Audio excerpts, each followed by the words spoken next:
जय श्री कृष्ण। प्रिय भक्तजनों, आज मैं आपको कार्तिक मास महात्म की 13वें दिन की कथा सुना रहा हूँ। आप सभी भक्तजन इस कथा को श्रद्धा पूर्वक मन लगाकर भगवान श्री कृष्ण का, भगवान श्री विष्णु का ध्यान करते हुए सुने। भगवान आप सभी की मनोकामना पूर्ण करेंगे और आप सभी के कष्टों को दूर करेंगे। आइए शुरू करते हैं कार्तिक मास महात्म की 13वें दिन की कथा। नारद जी बोले, यम पंचक अर्थात त्रयोदशी से लेकर द्वितीया तक से कर्तव्यों को मैं कहता हूँ। कार्तिक मास के कृष्ण पक्ष की त्रयोदशी को सूर्यास्त के बाद घर अथवा गांव के बाहर की ओर अपमृत्यु नामक यम दीपक जलाना चाहिए।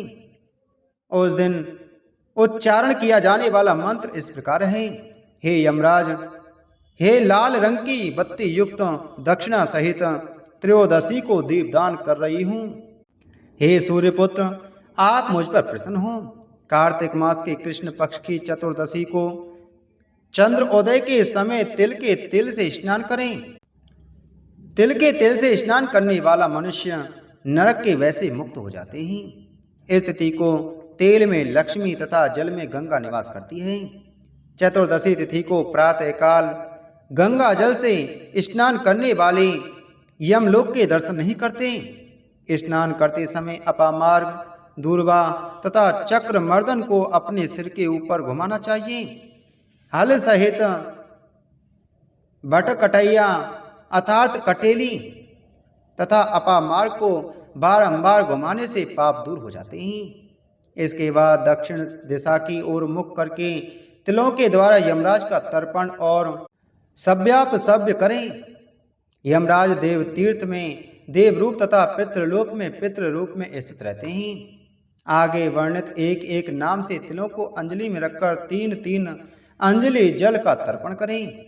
यम धर्मराज, मृत्यु, अंतक, वैवत्सव, काल, सर्वभूत क्षयकारी, उदुम्बर, दग्न, नील, परमेष्टि, ब्रकोदर, चित्र तथा चित्रगुप्त को मैं नमस्कार करता हूँ। यह कहते हुए जलांजलि दे तथा सायंकाल में सुंदर दीप जलाए। ब्रह्मा, विष्णु, शिव तथा दुर्गा के स्थानों में भी दीपक जलाए। ऊंची अटारी, चैत्य तथा सभा मंडप, नदी तट, दीवार, उद्यान, बावड़ी, गली, समीप के वन तथा खेत में भी शिव या दुर्गा के लिए चतुर्दशी को दीपदान करें। शस्त्र द्वारा मारे गए पूर्वजों के लिए ऐसे दीपदान से अक्षय फल मिलता है। इसके बाद कुमारी कन्याओं को, ब्रह्मचारियों, शिव भक्तों तथा तपस्वियों को भोजन कराने से शिव लोक प्राप्त होता है। ब्राह्मणों को दान देने से यमलोक के दर्शन नहीं होते। हे राजन, इसी प्रकार अमावस्या को प्रातः काल स्नान करने के उपरांत देवता तथा पितरों की पूजा करके प्रणाम करें। तीसरे पहर में पितृपरायण होकर श्राद्ध करें तथा अनेक प्रकार के भोज्य पदार्थों का ब्राह्मणों को भोजन करा के क्षमा याचना करें। सायंकाल के समय दीप मालिका करें। अपने घर में तुलसी चौरे के पास, ब्राह्मण मित्र तथा देवताओं के मंदिर में, चौराहा, शमशान, नदी, पर्वत तथा गौशाला में दीपदान करके सोई हुई लक्ष्मी जगाए और कहे, हे लक्ष्मी, आप ज्योति स्वरूपा हैं।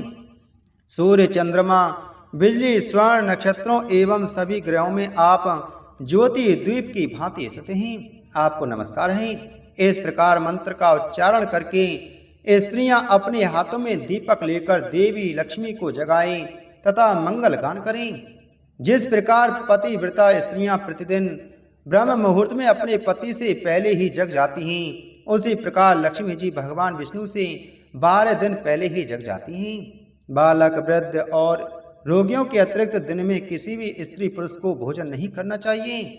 यदि उसमें विजय होगी तो वर्ष भर विजय होती रहेगी और हार होगी तो वर्ष भर हार ही होती रहेगी। जो लक्ष्मी अमावस्या को पृथ्वी पर आकर दीपावली तथा गौशाला में निवास करती हैं, वे लक्ष्मी कार्तिक मास में मुझे वर प्रदान करें। इस मंत्र द्वारा पूजा करने से ज्वारी को विजय मिलती है। एक समय शिव और पार्वती जुआ खेल रहे थे। उसमें लक्ष्मी पूजन के प्रभाव से पार्वती ने विजय प्राप्त की थी। अमावस्या की अर्धरात्रि में लक्ष्मी घर घर में घूमती हैं। अतः उस दिन अपने घर को धूप दीप तथा जनोत्सव, शुद्धता, धवलता एवं पुष्पमाला से सुशोभित रखना चाहिए। लक्ष्मी जी की प्रसन्नता के लिए दक्षिणा सहित माला तथा अनुलेप, चंदन आदि समर्पित करें।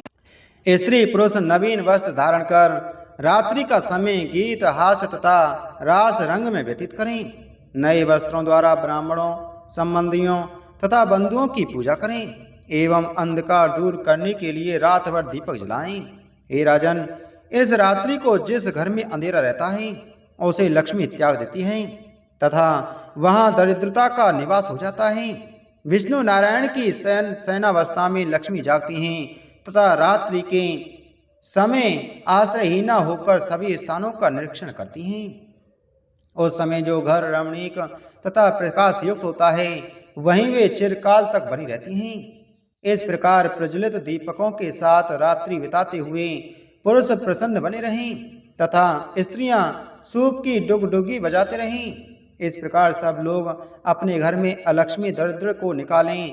उस समय अलक्ष्मी इस प्रकार कहेंगी, आप लोग शांत रहें और मेरा अनादर ना करें।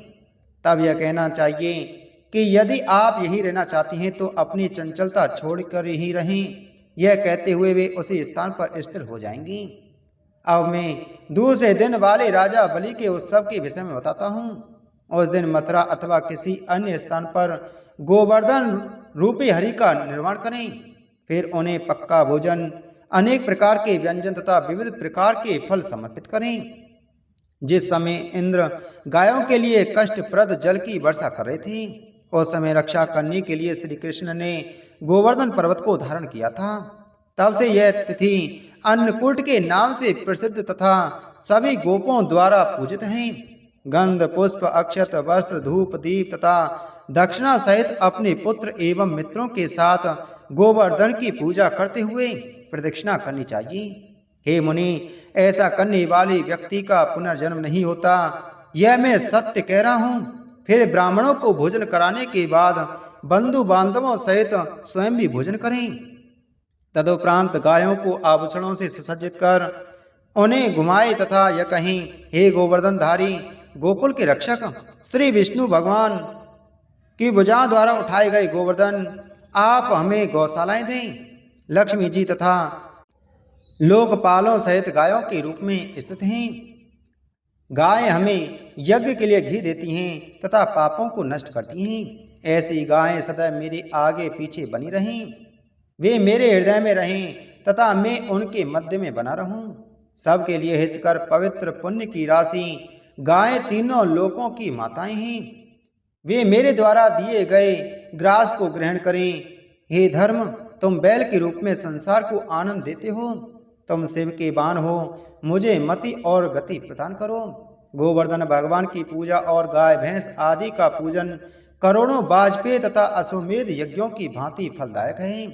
हे नारद, इसके बाद ब्राह्मण अपराह्न काल में पूर्व दिशा की ओर मुंह करके हवन करें तथा किसी बड़े वृक्ष के तने कुछ घास से सुंदर मार्ग पालिका का निर्माण करें।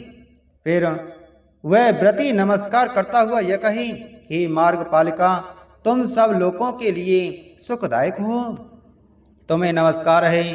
फिर राष्ट्र को विजय दिलाने वाली आरती करें। तदुपरांत सभी गायें तथा मनुष्य उस मार्ग पालिका के नीचे पहुंचे। राजा, राजपुत्र, ब्राह्मण तथा शूद्र, इन सभी जातियों के लोग मार्ग पालिका को लांगे तो वे सदैव निरोग बने रहते हैं। फिर कुश तथा काश की एक मजबूत यष्टिका लाठी बनावे, उसे एक और राजपुत्र तथा दूसरी ओर हीन वर्ण का बालक पकड़े। फिर वे दोनों बारंबार जोर लगाकर उसे अपनी ओर खींचे।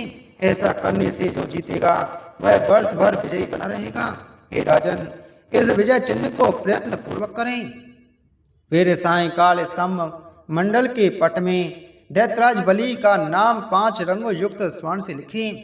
फिर संपूर्ण आवरणों से युक्त विंध्यावलिस के साथ कुष्मांड, वाण, जंगा, उरु तथा मैदानव से युक्त पूर्ण रूप से प्रसन्न मुख, किरीट तथा कुंडल युक्त 2 भुजाओं वाली दैत्यराज बलि की मूर्ति बनाकर गृहस्थ लोग उसे अपने घर के बड़े आंगन में स्थापित कर पूजा करें। फिर पिता, माता तथा बंधुओं सहित संतुष्ट होकर इस प्रकार प्रार्थना करें। हे बलिराज, आपको नमस्कार है। आप दैत्यों तथा दानवों द्वारा बंधित हैं।